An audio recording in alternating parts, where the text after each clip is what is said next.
Bonjour Théa. On a remarqué justement au dernier match, Davies n'était pas justement à côté de toi.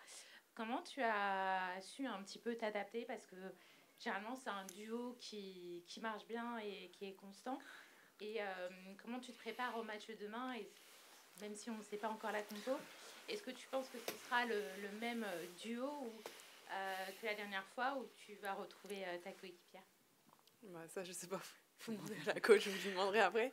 Après, en ce qui concerne les différents duos, je pense ce qui fait la force du groupe, c'est qu'on a plusieurs complémentarités et bah, on arrive à bien s'entendre avec plusieurs coéquipières et heureusement. Donc, que ce soit Uldocine ou Davis, je pense qu'avec les deux, je m'entends bien et on arrive à performer ensemble. Le Paris FC, c'est 2 points, 2 matchs nuls, avec cette déception parce que face à Louvain, vous aviez le score. Et justement, au dernier match, vous êtes passé à ça au Real, et ça s'est joué un peu à la fin. On l'a vu aussi un peu avec l'Olympique lyonnais.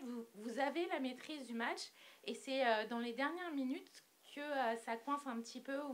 Est-ce que c'est la fatigue, ou est-ce que c'est un relâchement en fin de match? Comment vous allez faire pour rester concentré justement demain, de la première à la 90e minute? Vous avez cité trois matchs, donc entre Louvain, Olympique Lyonnais et le Real. Je pense que pour le coup, c'était vraiment des scénarios différents à chaque fois. Après le match de Real, il y avait à chaud, il y avait beaucoup de frustration et forcément un peu de déception. Après, en prenant un peu de recul, on est fiers de ce point et de ce match nul. Je pense qu'on a livré une belle performance. Euh, c'est le haut niveau. Le haut niveau, ça joue à des détails. Et oui, on se prend ce but à la dernière minute et on sait que voilà, il faut rester attentif et sérieux jusqu'à la fin. Et on apprend de ce match-là pour justement corriger les petites choses et faire que la prochaine fois, ça tourne en notre faveur. Et en termes de classement, est-ce que vous estimez que vous êtes là où vous pensiez être, et vous jouez les barrages et non le top 4? Je pense qu'on a commencé cette phase de poule en se donnant, voilà, on voulait se qualifier, donc être dans les 12 premiers, on n'avait pas forcément de limite, donc je pense que tout est encore jouable et tout est les cartes sont entre nos mains, donc on est, oui, là on voulait être et je pense que demain soir, j'espère qu'on sera là où on voudra être. On sait que malheureusement, Corboz a eu les croisés, donc c'est un petit peu compliqué. On sait que Melouen, elle revient de sa blessure. Comment va votre groupe un jour face à Benfica?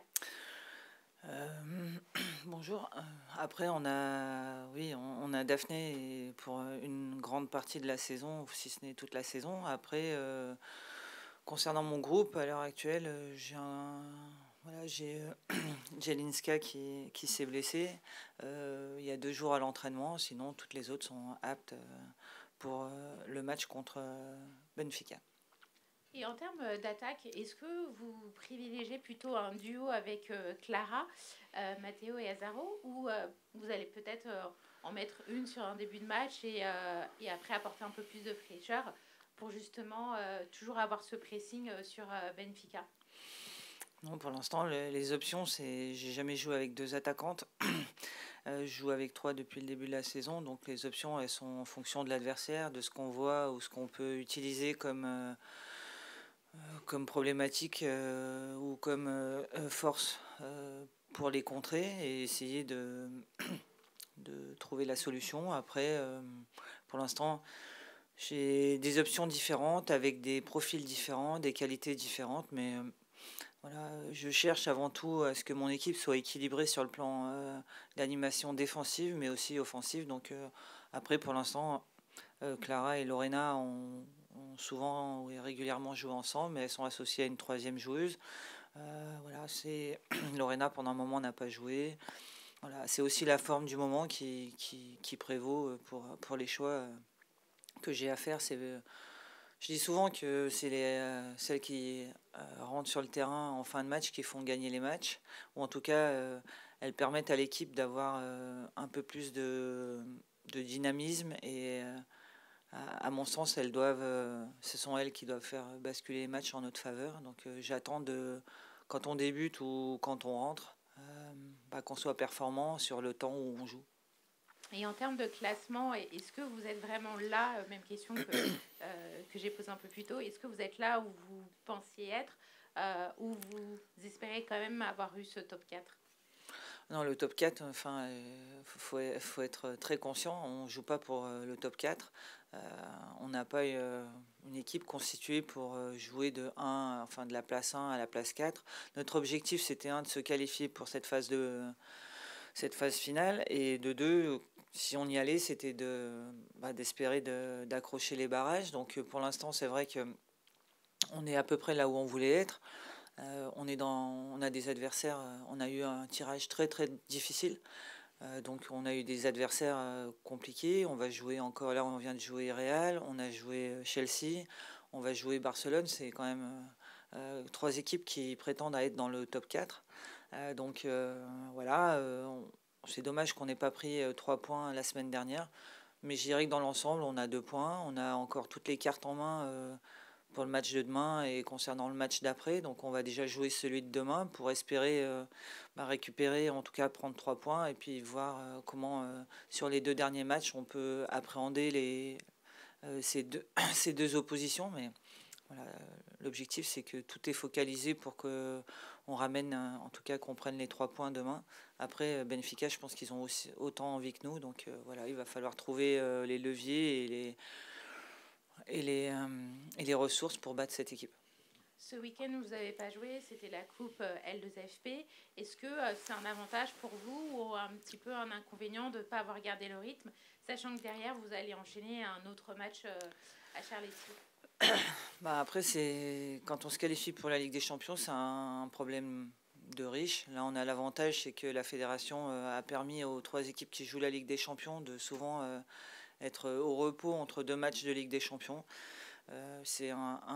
Pour moi, c'est un avantage parce qu'enchaîner 4 matchs ou 5 matchs consécutifs en 15 jours, c'est très compliqué et très complexe, même si on avait construit aussi un peu le groupe avec cette perspective-là, mais voilà, ça demande beaucoup quand vous jouez en Ligue des Champions et surtout quand vous retournez dans le championnat.